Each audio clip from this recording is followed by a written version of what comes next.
Thank you, Mr. Speaker. I ask unanimous consent that all members may have 5 legislative days in which to revise and extend the remarks and include extraneous material on this bill. And I also ask unanimous consent to enter into the record my correspondence with the chairman of other committees of referral on this bill. Without objection, so ordered. Thank you, Mr. Speaker. I yield myself such time as I may consume. The gentlewoman is recognized. I thank the Speaker. I rise in strong support of the Iran Threat Reduction Act, which I introduced together with the distinguished ranking member of our committee, the gentleman from California, Mr. Berman. I would also like to thank the gentleman from California, Mr. Sherman, the ranking member on the Subcommittee on Terrorism, Nonproliferation, and Trade, for his key contributions on this bill.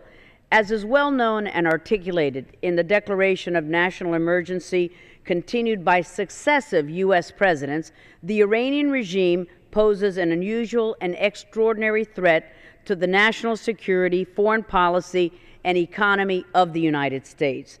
The revelation in October of Iran's plot to assassinate the Saudi ambassador to the United States on our soil, and in the process murder and maim countless Americans, is a stark reminder of the regime's desire of a world without America.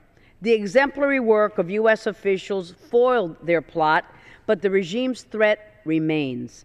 We would be naive to think that they will not try again. Meanwhile, Tehran continues to call for the destruction of our ally Israel while denying the Holocaust and making every effort to isolate the Jewish state.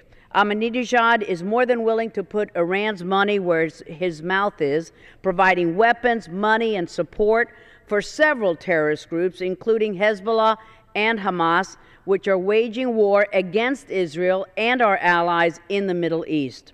And last month, the International Atomic Energy Agency released a report providing extensive evidence that Tehran has been working on nuclear weapons for years, despite repeated calls for the regime to abandon these efforts. Their hostility is evident and their intentions are crystal clear. We clearly understand the urgency of the Iranian threat. Many of our closest allies understand this sense of urgency, from the Israelis to the British and the Canadians. We tried the olive branch of engagement, negotiation, and diplomacy. And what did we get, Mr. Speaker? Diatribes against the United States and our allies, and a plot to shed blood on our soil. The resolution passed by the IAEA Board of Governors in November does not even begin to cover the ground that we need. The resolution had no deadline for compliance by the regime and no consequence, just rhetoric. We need overwhelming, crippling sanctions against Iranian officials and their nuclear program, and we need those sanctions to be fully implemented with serious violations, penalties for their violations. We must undermine the foundations of the Iranian regime in order to compel it to abandon its deadly path. The Iran Threat Reduction Act closes loopholes in existing sanctions against Iran's energy and financial sectors, sanctions senior Iranian regime officials, and expands sanctions against those who help rogue regimes expand their dangerous weapons program.